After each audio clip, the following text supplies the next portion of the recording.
Please, order in the hall.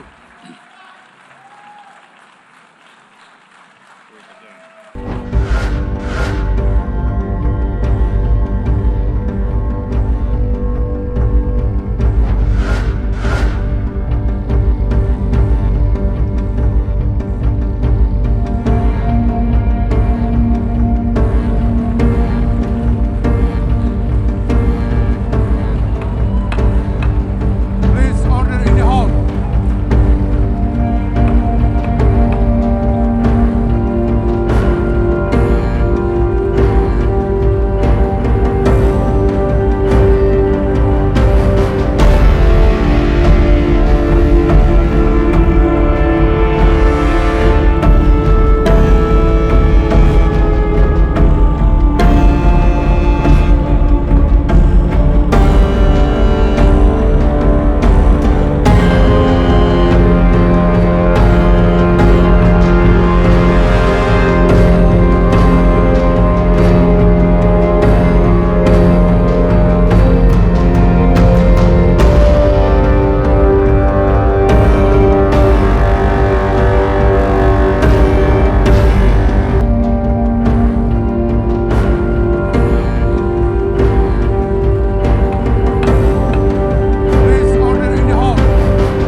And of course, you understand that the war in Gaza has affected every Israeli. But I'm sure there are people in New York or in London or in Melbourne and elsewhere who are probably thinking, what does all of this have to do with me? And the answer is everything. Because our enemies are your enemies. So let's do something else first at the UN. Let's do a pop quiz. And raise your hand if you know the answer. Here's the first question. Who shouts death to America? Is it A, Iran, B, Hamas, C, Hezbollah, D, the Houthis, or E, all of the above? All of the above. Correct, all of the above. Second question. Who has murdered Americans and Europeans in cold blood? Is it A, Al-Qaeda, B, Hamas, C, Hezbollah, D, Iran, or E, all of the above? All of the above. Correct. Again. So here's the point I wanted to make. Our enemies hate all of us with equal venom. They want to drag the modern world back to the past, to a dark age of violence, fanaticism, and terror. I think many of you are already feeling in your own societies the radical Islamist surge. You know, I'm sure you do, you know deep down that Israel is fighting your fight. So I want to tell you a secret. Behind closed doors, many of the leaders who publicly condemn us privately thank us. They tell me how much they value Israel's superb intelligence services that have prevented time and again terrorist attacks in their capitals, time and again saving countless lives. General George Keegan, former head of U.S. Air Force Intelligence, once said, "If the United States had to gather on its own the intelligence that Israel gives us, we would have to establish 5 CIAs. 5 CIAs. This past June, when Israel struck Iran's nuclear facilities, German Chancellor Merz admitted the truth.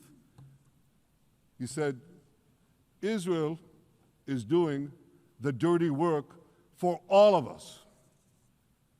President Trump understands better than any other leader that Israel and America face a common threat. He showed the world that when Iran and its proxies murder Americans, take Americans hostage, shout death to America, burn American flags, and try to assassinate the President of the United States, not once, but twice. He showed them there is a price to pay for all that.